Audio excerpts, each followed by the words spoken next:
एक बार फिर नए वीडियो के साथ हम उपस्थित हुए हैं। चलिए आज का पहला क्वेश्चन, मनुष्य लोहा किससे प्राप्त करता है? तो पालक से प्राप्त करता है। मानव शरीर में औसतन ऑक्सीजन का मात्रा ऑक्सीजन तत्व का कितना प्रतिशत होता है? तो 50%। निम्नलिखित में से कौन आयोडीन का सर्वोत्तम स्रोत है? तो शैवाल। मछलियों के यकृत के तेल में किसकी प्रचुरता होती है? तो विटामिन ए और विटामिन डी दोनों का प्रचुरता होती है। विटामिन डी के उत्सर्जन के में निम्न में से कौन पाया जाता है?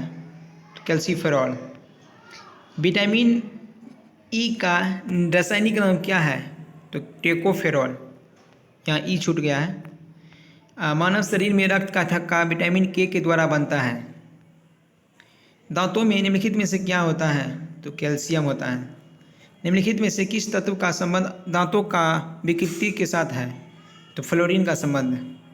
हृदय की धड़कन को नियंत्रित करने के लिए किसका प्रयोग किया जाता है? तो पोटेशियम का।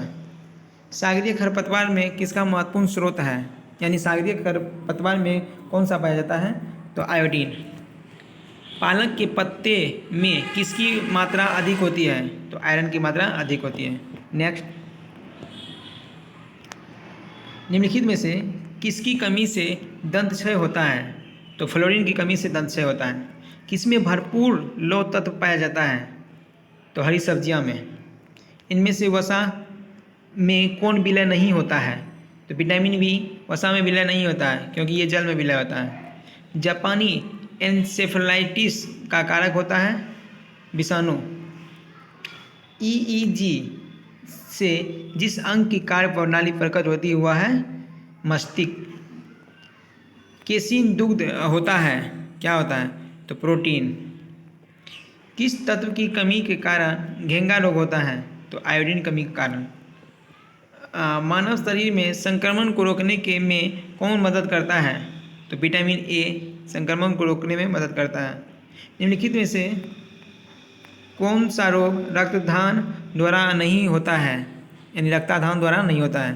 तो टाइफाइड जो है ये रक्ताधान द्वारा नहीं होता है, यानी रक्त को जब दान करते हैं तब ये नहीं होता है। टाइफाइड जो है ये मच्छर के काटने से होता है।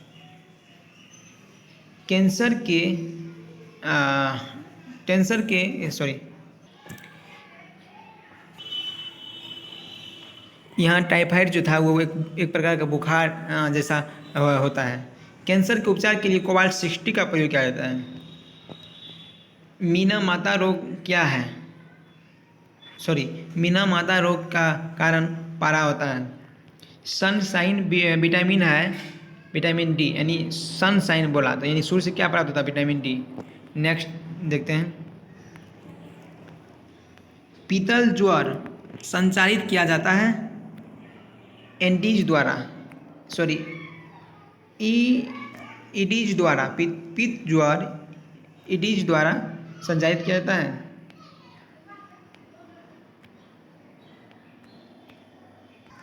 निम्नलिखित में से कौन सा रोग संक्रामक है? तो डिप्टीरिया संक्रामक है। निम्नलिखित में से कौन सा रोग प्रायः वायु के माध्यम से फैलता है? तो प्लेग। निम्नलिखित में से विटामिन कौन सा है? यानी फोलिक अम्ल। नेक्स्ट, छिली हुई सब्जियों को धोने से विटामिन कौन सा निकलता है? तो विटामिन सी। निम्न में से कौन सी प्रोटीन दूध में पाई जाती है? तो केसिन प्रोटीन जो है दूध में पाई जाती है। निम्नलिखित में से किसकी उपस्थिति के कारण दूध में मिठास होता है? तो लैक्टोज के कारण। मनुष्य में कुल कितनी हड्डी होती है?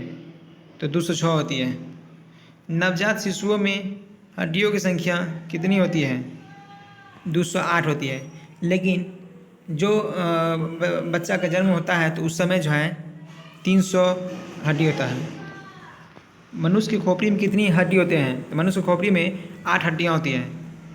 मनुष्य के शरीर में कितनी जोड़ी पसलियाँ होते हैं? तो 12 जोड़ी पसलियाँ होते हैं। शरीर की सर्वाधिक प्रबल अस्थि कौन है? तो जबड़े में। चलिए आज का क्वेश्चन यहीं तक, फिर मिलते हैं नेक्स्ट वीडियो में। तब तक के लिए जय हिंद जय भारत।